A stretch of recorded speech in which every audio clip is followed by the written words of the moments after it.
A graça e a paz do Senhor Jesus seja plena em vossos corações. Bom dia, irmãos. Amados, hoje entramos no 6º dia de exposição do livro do Apocalipse e nos deteremos nos capítulos 11 e 12. No capítulo 11, dos versos 1 a 18, nós já havíamos falado dos 144 mil selados de todas as tribos de Israel. Depois, ficamos sabendo de seu livramento do tormento dos gafanhotos, no capítulo 9. E agora, no início do capítulo 11, continuamos na terra de Israel. Depois que a igreja deixar a terra, o povo judeu será totalmente restaurado em sua própria terra, e sua terra será restaurada para eles. Eles possuirão Jerusalém mais uma vez. Quando isso acontecer e os judeus forem senhores em sua própria terra prometida, eles construirão outro templo e então restaurarão o culto levítico, tanto quanto for possível. Esse templo deve estar em Jerusalém, conforme Isaías capítulo 66. Nesse templo, o anticristo colocará a imagem da besta para ser objeto de adoração. O Israel apóstata está em aliança com os gentios, pois os gentios ocuparam o pátio exterior, e o texto diz que esse átrio do lado de fora do santuário foi entregue a eles, motivo pelo qual João é orientado a não medi-lo. Mas no meio dessa massa corrupta, que seguirá a ilusão da mentira do anticristo, e aceitará o homem de Satanás como seu mestre e Messias, haverá um remanescente temente a Deus. Este remanescente é aqui divinamente reconhecido como adorador. Nos versos de 3 a 14 do capítulo 11, muito foi escrito sobre essas duas testemunhas que aparecerão em Jerusalém. É claro que eles ainda são futuros e seu trabalho será naquela cidade. Alguns os fazem Enoque e Elias, outros pensam que eles serão Moisés e Elias.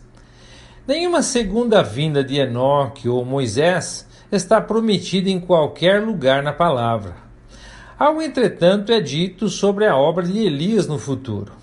Mas as palavras de nosso Senhor Jesus, falando de João Batista, parecem deixar claro que nenhuma vinda literal do mesmo Elias, que foi para a glória, sem morrer, foi profetizada. No entanto, as ações dessas duas testemunhas claramente as ligam com a obra de Moisés e Elias. Cada um deles faz as coisas que Moisés e Elias fizeram separadamente. Entendemos então que essas duas testemunhas representam o grande testemunho a ser dado em Jerusalém durante os 1260 dias da grande tribulação. Talvez os líderes sejam dois grandes instrumentos, manifestando o espírito de Moisés e Elias, dotados de poder sobrenatural. Mas um grande número de testemunhas está inquestionavelmente em vista aqui. Eles mantêm, em meio à perseguição satânica, um poderoso testemunho de Deus. O fogo em suas bocas nos lembra das palavras ardentes de Elias aos dois capitães insolentes que foram imediatamente devorados pelo fogo com seus 50 homens. O poder de conter a chuva também foi dado a Elias. O poder de transformar as águas em sangue é visto no conflito de Moisés com os egípcios, bem como ferindo a terra com muitas pragas. Deus não permite que nada os impeça até que o período de seu testemunho tenha acabado. E então, o Senhor permite que a besta que vem do abismo os mate. Aqui pela primeira vez, a besta é mencionada.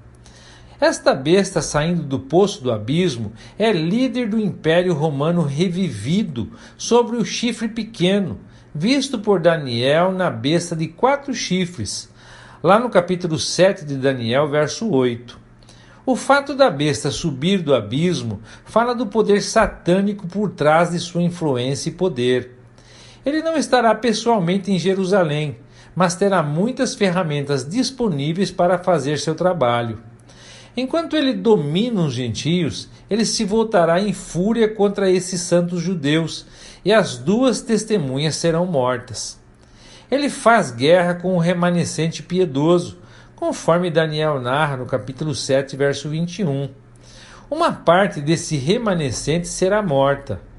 A vileza dos próximos dias do governo de Satanás na terra é vista no tratamento dos corpos dos servos de Yahvé. As duas testemunhas sofrem uma rejeição amarga e uma derrota vergonhosa, aparentemente. Mas não contentes em assassiná-los, seus inimigos deixam seus cadáveres nas ruas de Jerusalém, chamada de Sodoma por sua corrupção revoltante e de Egito por sua orgulhosa independência de Deus. Regozijando-se com um deleite diabólico por seu trabalho horrível, eles enviam presentes de parabéns uns aos outros. Esses cadáveres são observados por 3 dias e meio por outras nações também. E aqui não pode haver dúvida de sua morte física real.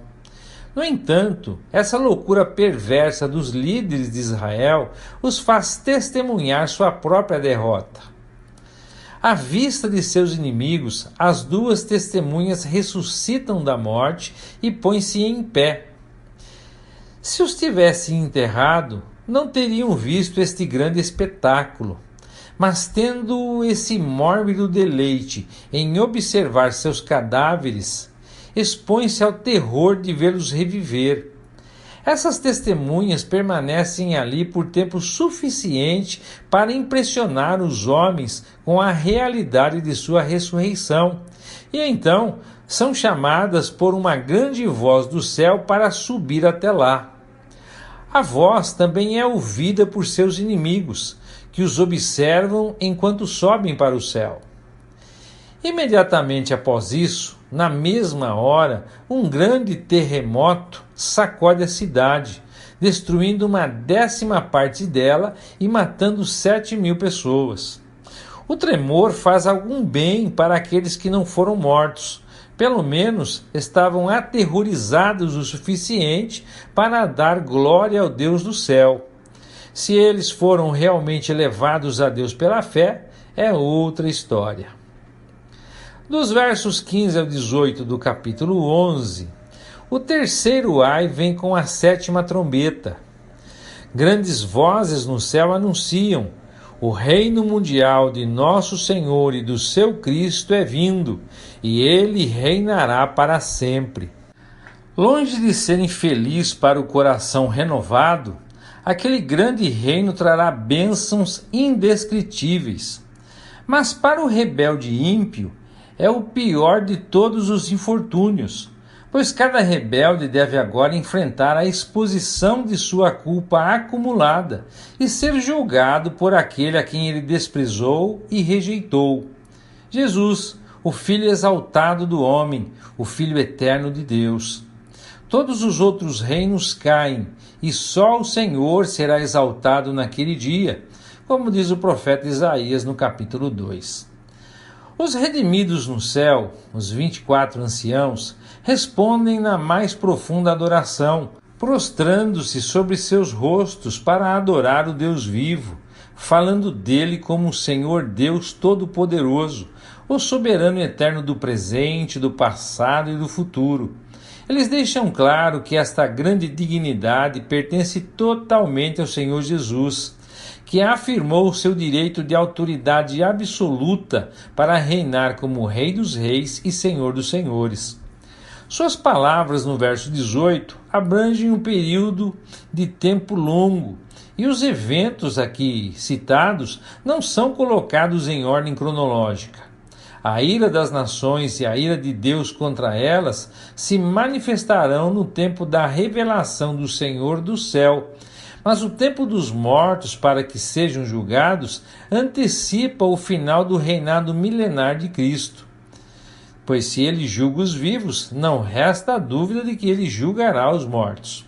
Todas essas coisas estão relacionadas com o reino do Filho do Homem, que porá todas as coisas em sujeição, antes de entregar o reino ao Pai.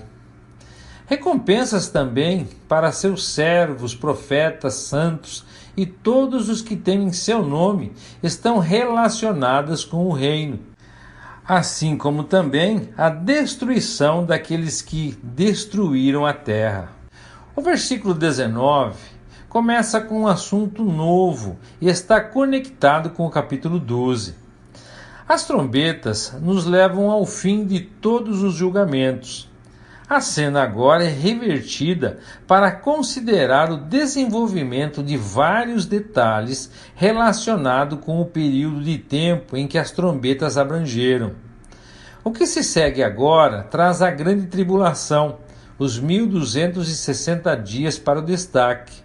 Como vimos, a sétima trombeta nos leva até o fim, mas agora nós somos conduzidos de volta. A arca contém a aliança feita por Deus com Israel. Isso agora deve ser lembrado. E conectada a ela estão as manifestações da ira vindoura para aqueles que oprimem seu povo. O capítulo 12 apresenta 4 grandes conflitos entre Satanás e Cristo e sua obra redentora, entre Satanás e os fiéis em Israel, entre Satanás e o céu, e entre Satanás e os crentes como seu acusador. No capítulo 12, dos versos 1 a 5, muitos expositores veem nessa mulher vestida de sol a igreja como representada por essa mulher. Alguns afirmam que a mulher é a igreja professa e o filho varão representa, de acordo com seu ponto de vista, uma classe de vencedores que escaparão da tribulação. Mas não precisamos buscar muito o verdadeiro significado da mulher vista por João. Ela representa Israel. Tudo nas afirmações simbólicas confirma isso, especialmente a coroa com as 12 estrelas. Assim, ela é vista vestida com a glória do sol, isto é, do próprio Cristo, como ele aparecerá em poder supremo como o sol da justiça, mas também com a lua sob seus pés.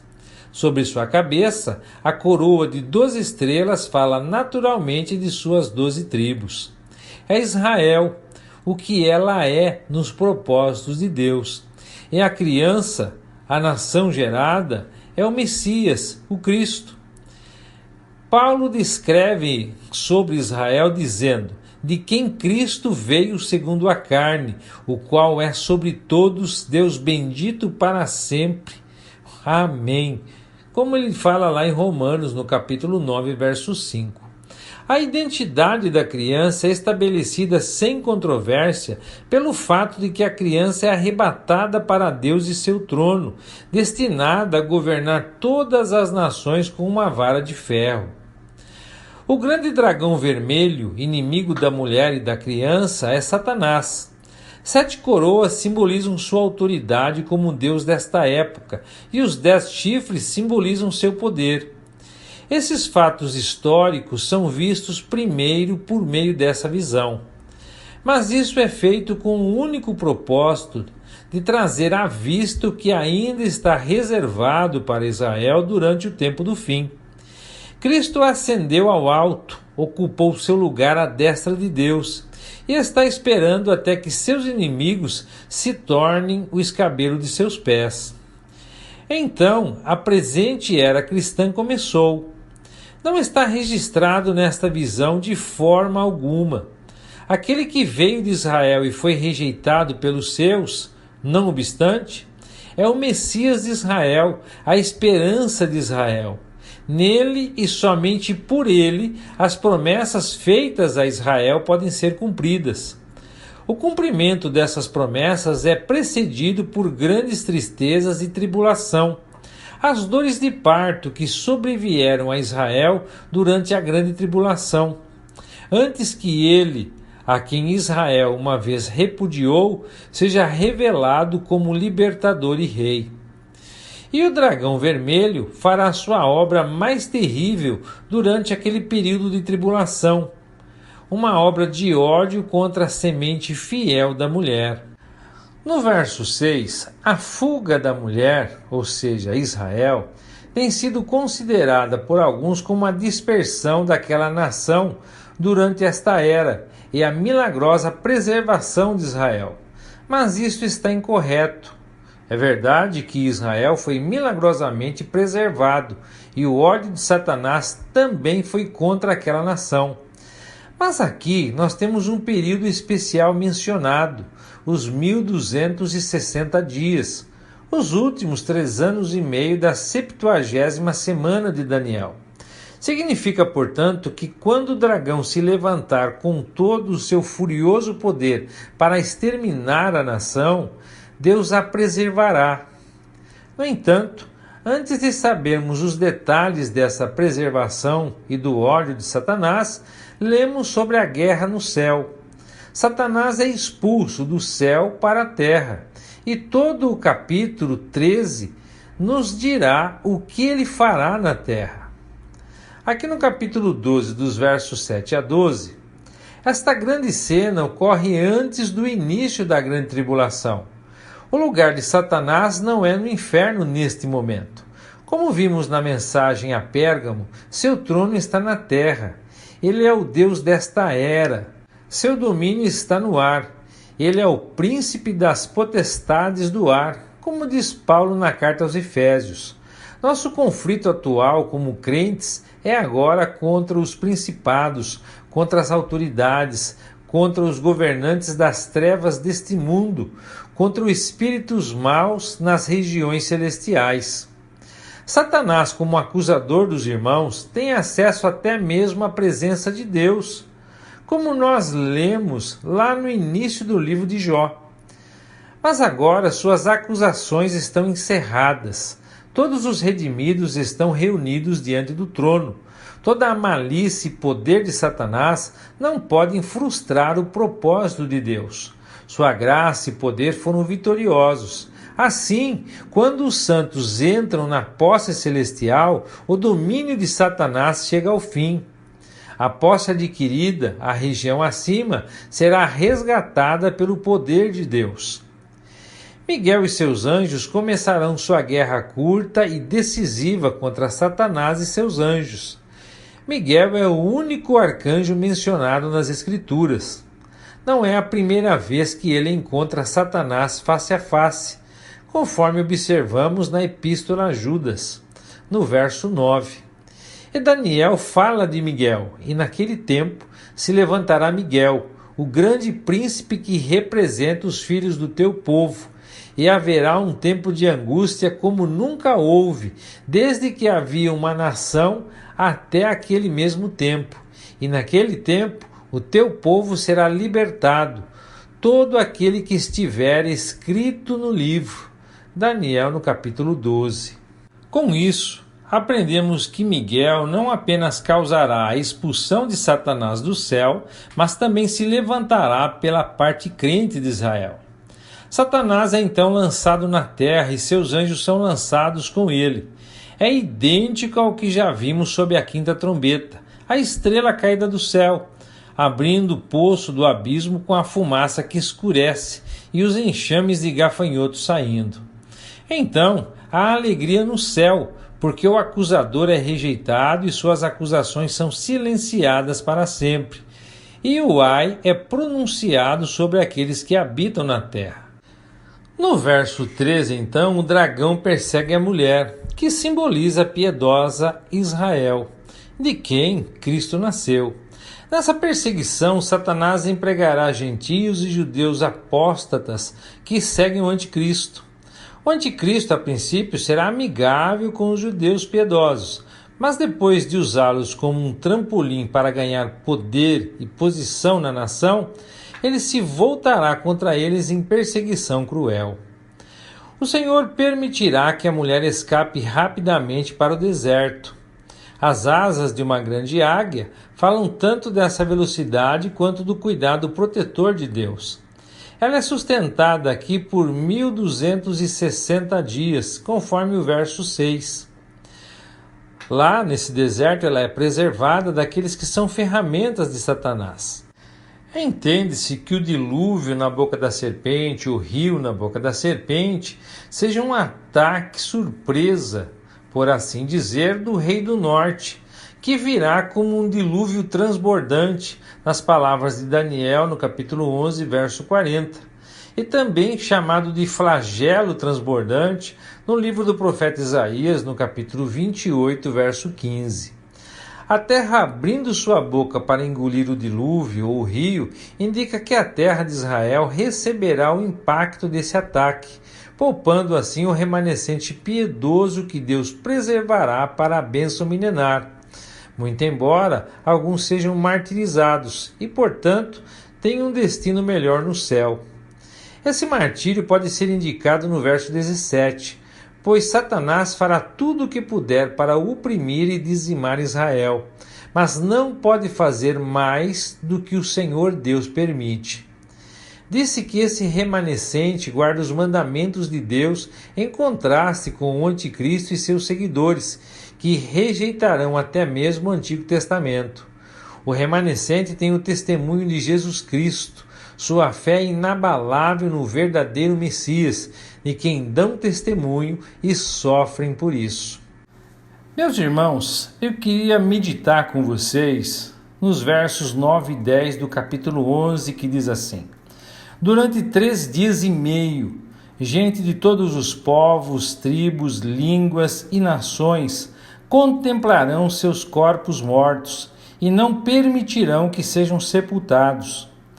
Os habitantes da terra muito se alegrarão pelo que aconteceu com as testemunhas e festejarão, mandando presentes uns aos outros, porquanto esses 2 profetas tenham afligido os que vivem na terra. Meus queridos, quando eu medito nesse texto e tento imaginar 2 cadáveres no chão, abandonados por 3 dias e meio, entrando em decomposição naquele clima quente e sendo espetáculo para o mundo, e mais que isso, motivo de comemoração e até mesmo de troca de presentes, porque sua mensagem afligia os moradores da terra, eu também tento imaginar o nível de perversidade a que esse povo chegou, tanto que, espiritualmente, eles são chamados de Sodoma e Egito. E, portanto, isso deve servir de alerta para nós, para que nos examinemos todos os dias diante do Senhor.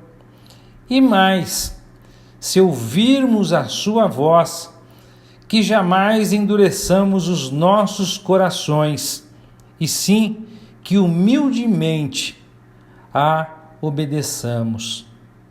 E assim concluímos a exposição de hoje. Que o Eterno os abençoe e até amanhã, se Deus quiser.